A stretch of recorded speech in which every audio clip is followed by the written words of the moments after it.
I've got projects to do and I have no materials to do them, I normally try and buy the things in at least a week before I need it. Plenty of OSB behind you. There is plenty of OSB. It's all got cut marks in it. I use it's my mat for cutting sheet goods, all those bits. Yeah. I'm building a dust collection stand. So I think it's how you've got it set up. You've got an extractor and above it you've got your cyclone. Is that how you've got yours at the moment? Side by side kind of thing. You've got them side by side. But I've got the extractor elevated slightly higher just so that it sucks kind of level to where the cyclone inlet is, if that makes sense. So I'm thinking in my small workshop that having them side by side obviously takes up more. If they're above each other, it takes up the same amount of floor space. Yeah. So I'm making a cart. Just been trying to find. It's a 63mm hose, but I don't think normal Jubilee clips work well on those ribbed hoses. I think I know what you mean. What because it's a spiral kind of Yeah. thing. Yeah.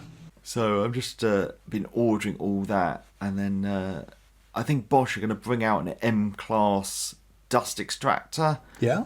I don't know what it'll take. Maybe a couple of the big batteries. It's weird. I've gone through a dust extractor journey of getting big ones, and now I'm scaling it all back. And I think it's kind of only the bandsaw and the planer thicknesser that need the big things. Yeah.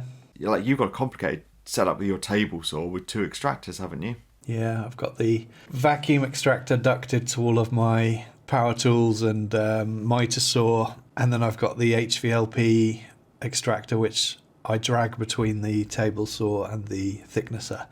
Yeah, because you've been using that record power CamVac for both big hoses, like 100mm hoses, and smaller ones, haven't you, I think? Yeah, it definitely can do that, but I tend to use my little tiny Bosch vac for like sanding and the mitre saw and the table saw actually, because it's got the same quick connect system as the CTS stuff we both use. Yeah. The Bosch one is slightly different design, but it fits.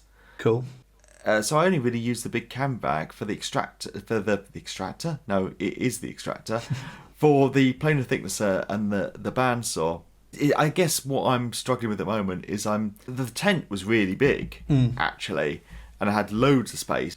The old workshop was bigger, and the one before that was bigger still. As now I've got the smallest space, and now I'm really thinking how I can shrink everything back.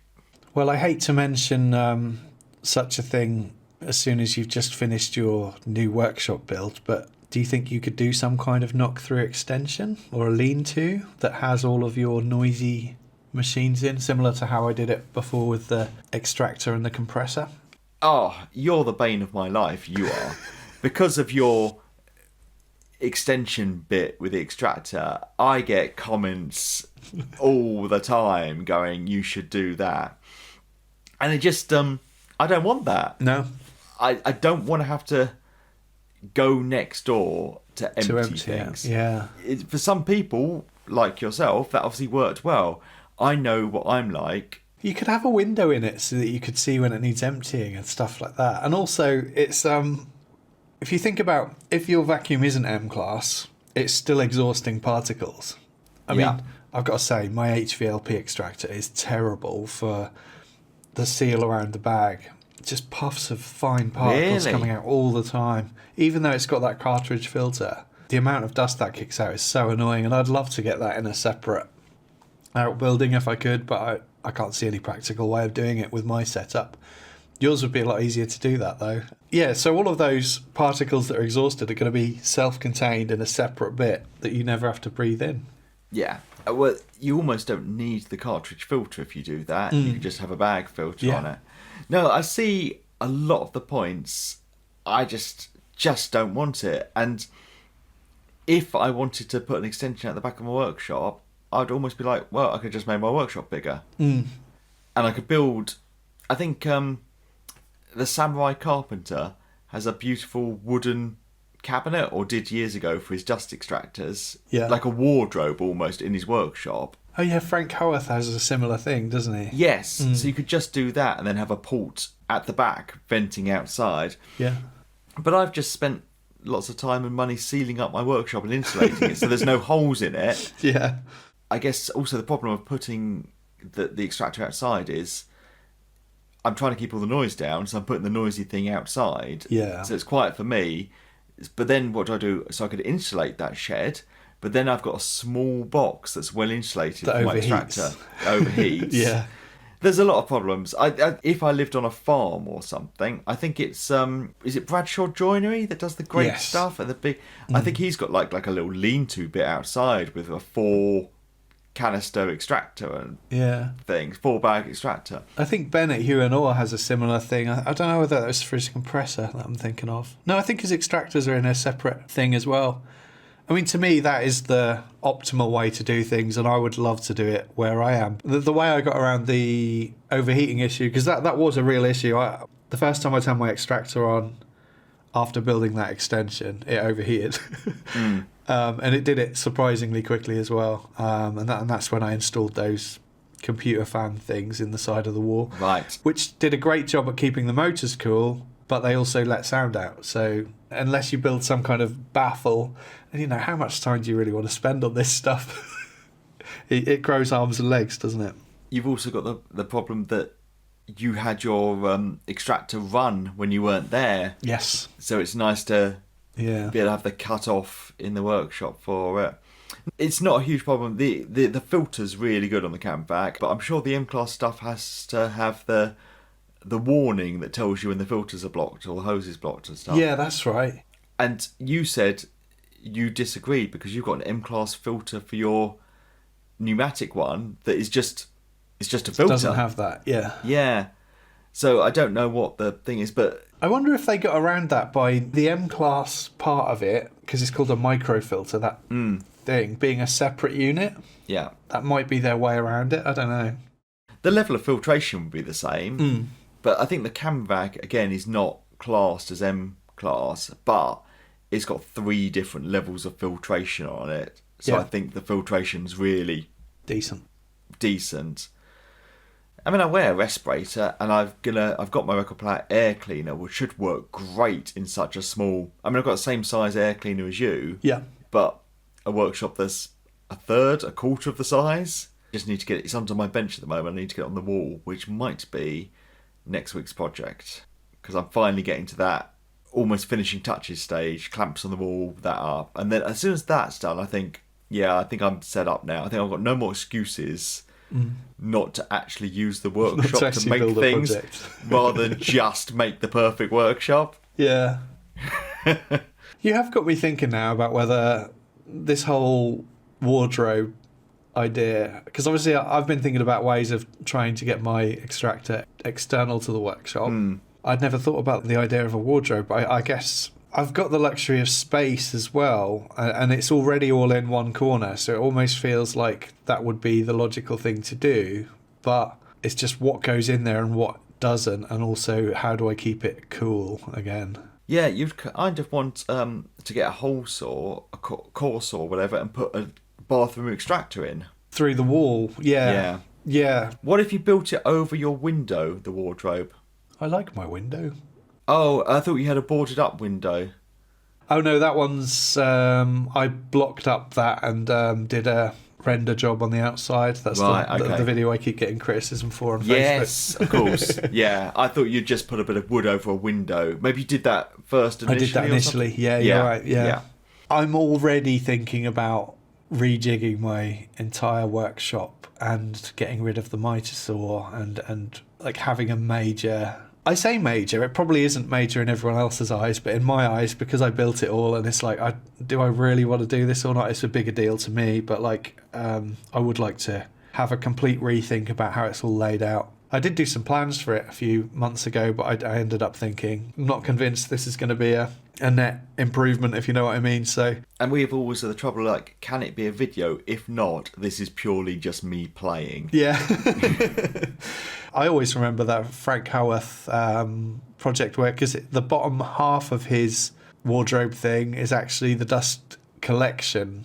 Oh yeah, it's like this Isle of Wight Sands. Yeah, as you when can see the layers. That's right. He opens the door and you see all of the layers, different coloured woods that he's used, all of the different projects, and you can always say, well, that was when I did this, that was when I did this. I love that whole idea. It's really cool. But then obviously when you empty it, that's a bit of a chore, isn't it? My way of emptying my extractor at the moment is just so easy. I just don't really need to worry about it because I have a bag in the bottom of the Cyclone barrel. Yeah. So I just whip the top off, tie the top, give it to my friend who uses it for composting, and it's done. I'm excited about this now. Oh, This good. conversation is dangerous though because I've got so much I need to do in the house, and there's all these other things that keep getting added to the list. Oh, I've definitely got a notes document on my phone where I just jot down video ideas, because sometimes you think, oh, what am I going to do? And I just look through and like, oh, I had all these great ideas. The trouble is, I'm always passionate about them when I've had When the you idea. write them down. Yeah, and then 6 months later, it's like, oh, do I Yeah. really care about making a dust extractor cabinet? Exactly right. That's exactly the same process. And my projects list has only ever got longer as well. 1, 2, 3, 4, 5, 6, 7, 8. This is thrilling podcast material. 84, 85. I've got 85 projects on my list. You've nearly got 2 years worth of video ideas. And do you know what the weird thing is? When I've looked through that list just now, I've seen ideas that I've even mentioned on this podcast about being the one that I'm going to do next. And I never got around to doing them. So things like many episodes ago, I mentioned building a bird bath. And I had it all planned out how I was going to do it, just never did it. And I still want to do that one. I still desperately want to do that one. I find life takes over, and that's definitely, I'm sure, the case for you at the moment. As in, I've got ideas I want to do, and then my mum goes, but I really need bookshelves. Yeah, whatever takes, whoever shouts the loudest kind of thing. Yeah, and then I get on with that and forget about mine. Obviously, you've been doing a lot for your mum lately. Does she watch your videos, do you know? Oh, she watched one once and said, oh my God, that was boring. Oh, did she? Yeah, so that was nice feedback. See, I have... My mum and dad don't watch any of my videos at all. They're not really YouTube people. It's a generational thing, isn't it? They Yeah. watch TV, Yeah. they don't watch YouTube. But because my mum's on Instagram, she'll see a lot of stuff on there. But she did say to me once, I'd never watch your video anyway. And I was like, I don't want to see you using table saws and all of these scary machines or whatever. I don't think she's fussed about that, because she's happy for me to do it in her garden when I'm making her stuff, so she Yeah. doesn't have to pay people to do things. But yeah, oh, it's lovely to have a nice supportive family, isn't it? Yes. Does Ria watch your videos? No, she doesn't watch any of them. No. She watched the one I made about Dylan, obviously. She's watched that quite a lot, and I've watched it a few times as well. I don't know why I watch it, because it just makes me cry every time, but the only times she will see one of my YouTube videos is if... I don't know if you do this or not, but when I've completed a video and uploaded it to YouTube, I like to watch it on the TV. It just gives me a different perspective, and I can focus on it and figure out what transitions need to change, what needs to be dwelled on longer, what needs to be shortened or whatever. I find doing it at a PC, for some reason, I can't do that initial edit until I've watched it on a TV in my armchair. Ah, I don't do that, but what I do is I watch it before I upload it, and that's all good. Upload it, and then I watch it again on YouTube to make sure it's all uploaded fine. Yeah. And then I see that transition where there's just a tenth of a second of black where I haven't joined the clip. Oh, yeah, that's the worst, yeah. and like, do I delete it and redo it? And like, nah. Just going back to dust extraction again. So what is your vision for how you're going to have it set up? So are you thinking, basically, you mentioned the CamVac for your bigger dust extraction needs, and then potentially this Bosch M-Class on a mobile cart type thing? Well, I imagine that would be on wheels. So what I'm making is a cart on wheels that the CamVac goes on, Yeah. and then my barrel Cyclone goes on top of it. You want to be able to take the barrel off easy to empty it. Everything's got to be easy. As all I've seen, like these ones where you strap it on or do this up, like, but I have to empty that, mate. Sometimes, if you're using the planer a lot, you might have to do it several times a day. Yeah. It's got to be simple to do. I just wanted to take up less floor space. That's my main thing. All the noise from extractors is not actually the motors, really. It's that all the recycled air rushing out Yeah. is most of the noise. And with the CamVac, you can plug a normal standard hose in that works as like a muffler. Yeah. So places to put those.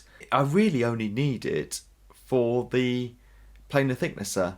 As in, you don't even use an extractor on your bandsaw. I reckon a normal kind of if I put a reducer on down to a normal size hose, I reckon that'd almost do as good a job, because it's either going for a big hose and then it opens up into the big cavity of the bandsaw, or a small hose and opens up to the big cavity of the bandsaw. I'm not sure it'd make that much of a difference. Yeah. I don't know. Yeah, the dust extractor takes up lots of room. But no, I'm getting rid of things. I've got my Stanley kind of unit out of there that had all the cases in. I built a new stand for my bandsaw that can hold Stanley cases under it. Nice. So all my screws and drill bits are under there. The ones that have my leather working stuff that I only pick up every 3 months, like, that doesn't need to be in the workshop. That can be in the shed in deep storage. My non-existent shed. So it's in my living room. I had Dean over yesterday from Woodwork Journey. He popped over because he's fairly local to me. It's really just cool. I just spent the day, well, not the day, the afternoon with him, just chatting about stuff, and it was really good. And he took my old... Do you remember that lathe that I got? The Kinzo you lathe? Still got that? Yeah, it's been in my shed for ages. And he said he's got a use for it, kind of thing, because he's been using a drill press to turn some smaller things on. And he said, I want to basically get an old lathe like the one that you had and cut down the bars to make it a shorter capacity, because he doesn't need all that length. And of course, that's also going to make the lathe a lot more rigid in terms of, because it's a bit flimsy and cheap kind of thing. So he took that, and I went up to the shed with him yesterday and just opened the shed door, and I've realised when I opened the shed door how much stuff I store in there that's just bits of metal mainly, bits of aluminium and steel, and then there's a rack full of wood in there, and it's been up there since the minute I put it up there, and I haven't given it a second thought since.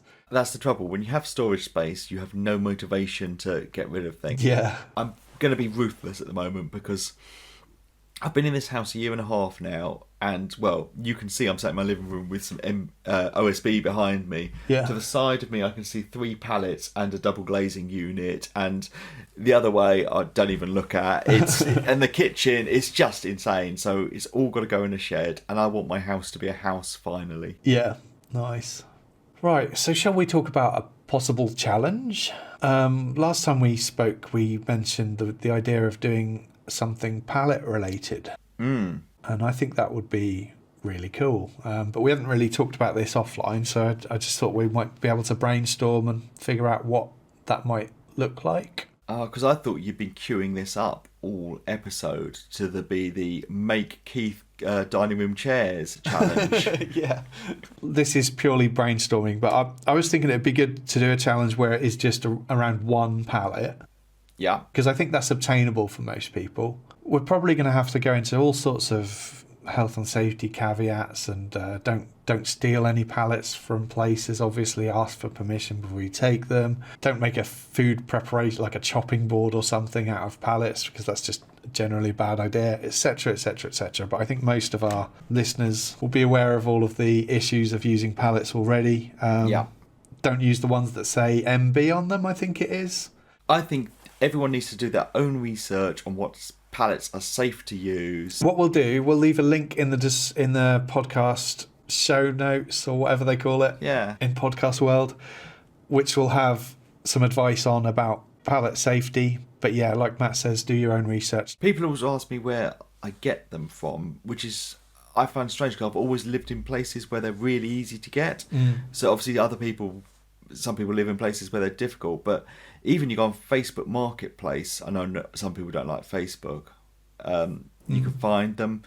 I often find, when I was in Hampshire, that I drive down the industrial estate and I just talk to the people like, oh yeah, we have to pay to get rid of them, and they're very happy for you to take them.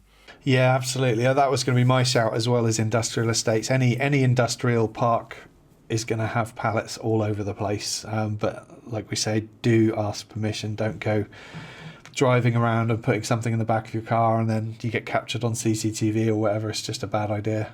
My best one was, like, they did printers, the ones you always see in industrial estate that do printing banners and things and vinyl and things. So they get cases and cases of paper, reams, I think is the technical term. Yeah.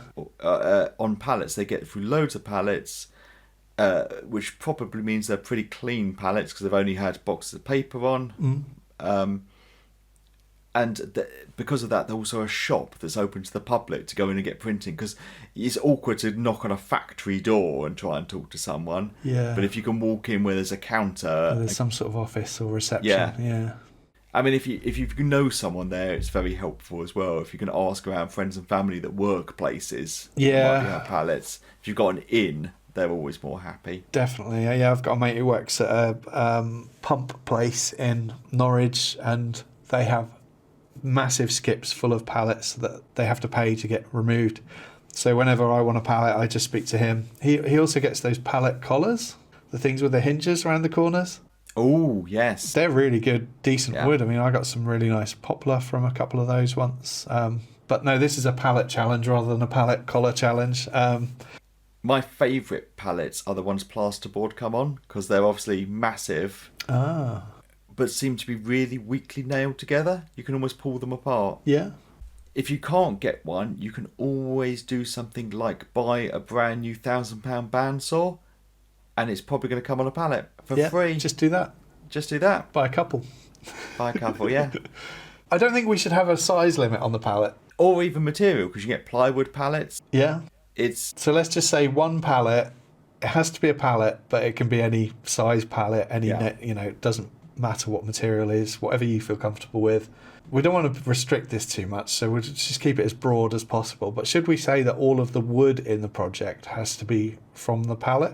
I think all of the wood, that sounds fair. But if you want to add hardware or whatever, Yeah, paint it. and the project can be absolutely anything. Yeah, as long as it's a chair. No, absolutely. Yeah, absolutely anything. Indoor, outdoor, practical, sculptural. Yep. Whatever you want to do. It can be, you can make a pencil out of a pallet if you want, or you can make a dining room table. It'd be a pretty small table. Yeah, pretty small table. For a You can doll's make house. a coffee table. Yeah. What we're going to do, how we're going to see people's, because I guess Instagram would be good, but some people don't have Instagram, so if you don't, I should think you could email your photo to our website, is again in the show notes, and workshopbanter@gmail.com. I'm pretty sure that's right. Yeah. I'm pretty sure that's right. And then we could post it, we'll see it, and we'll post it to our Instagram account. Yeah, should we do like a hashtag thing or something, just so that someone can search? And I suppose like what I'd say is, if you want to do a YouTube video, even better, fantastic. We'll definitely check them out. But obviously, a lot of people aren't really set up to do that kind of stuff. And we'll shout out the ones, as many as we can, and certainly our favourites. Yeah, so a hashtag. I don't want to say palette challenge because that might be taken, but if we say workshop banter challenge, hashtag workshop banter challenge, again, let's put that in the show notes. Sounds good. And maybe we could do a page on the website that you can tell me how easy or not this is to do. I can do a gallery, yeah. So could you do something like, could you have like all of the Instagram stuff, all of the YouTube videos all in one place or something? On one page? Maybe. Well, that's your challenge. And with links to people's social medias. Yeah, we should definitely do that. And we should probably mention this on our channels at some point, just to get a bit more engagement, I guess, and try and get some more people involved if we can. I think it could be cool. Okay, so what we're going to do, are we going to say the start date is, well, there's no point putting a start date because we've told everyone what it is, so if they wanted to start now, we can't say you're not allowed to start. You can start whenever you like. You start whenever, but should we give it like a reasonable bit of time then, like a couple of months? I think because it does take time to, especially if we're going to mention our channels, it has to, and we've got a few in the bag, it's not going to be next week's video. I think you could go the 8th of July almost, couldn't you? 8th of July? Okay, let's do 8th of July then. It's a Saturday.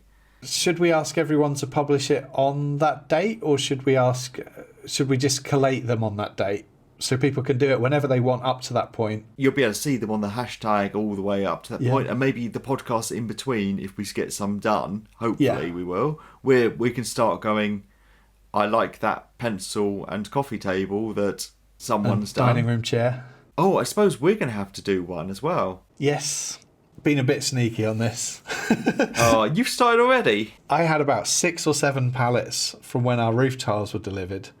And I had envisaged using them all as firewood, and I was cutting them all up as firewood, but one of the ones I came across wasn't pine. It looked like Meranti or something. And I thought I'll keep that one to a side, but I'll have to confess I have already cut it up into bits, because it's like, I've got the circular saw here, I'm cutting up firewood, I might as well see to this one as well. Yeah, that would be interesting, because everyone's technique of breaking a pallet is different.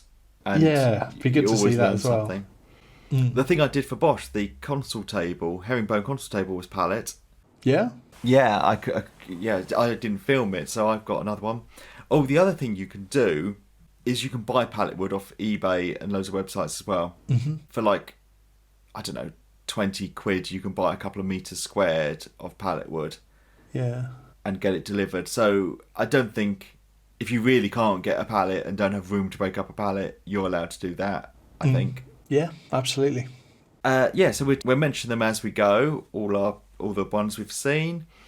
And shall we say the prize is being mentioned on Workshop Banter and just our admiration? Are we going to pick a winner then? Or, I don't know. Oh, everyone's a winner. I hadn't thought of the whole winner thing, but I guess like I could have a word with a few companies and see if we could come up with some sort of prize if we wanted to do a winner. It's complicated if we're doing like, we obviously have a multinational audience, don't we?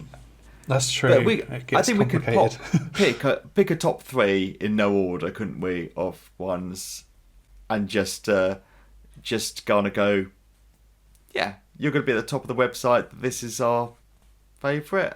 Sounds good. And you get nothing for it. So there's your motivation, everyone. Let's go. Do this thing.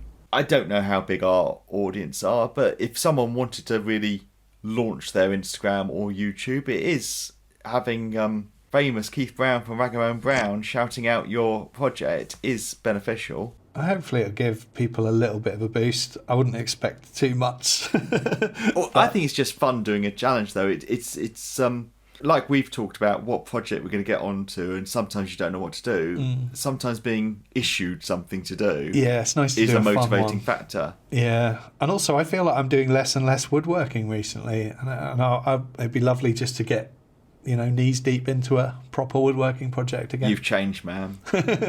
Anything else we need to cover on that, or are we there? I think we're there, aren't we? Really? No, I think that's good. Considering we didn't really have a plan for it. I mean, this is a very loose plan, isn't it? Yeah.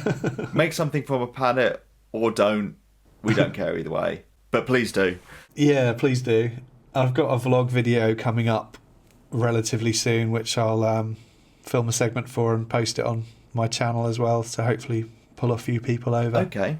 Super. So hopefully next time we might even have some challenge entries for these people that are quick out the gates. I should imagine so. Yeah. And maybe even you as you've started, but you don't get to win. I think mine's going to be a while before I'm even worried about getting out for the 8th of July, but I'm going to do it one way or another. I don't even have an idea, so...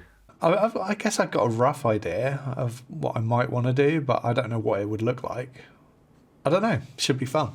Excellent. Cool. Well, I look forward to seeing what everyone comes up with and what I come up with and what you come up with. Sounds good. I'm excited. Thank you for listening. You can find Keith on YouTube by searching for Rag N Bone Brown and me by searching for Badger Workshop. We have a Patreon page if you'd like to help support us in making future episodes of the podcast. Link to that in the show notes. And we have a Workshop Banter Instagram and Facebook page if you'd like to get in touch, which is @Workshop Banter, all one word.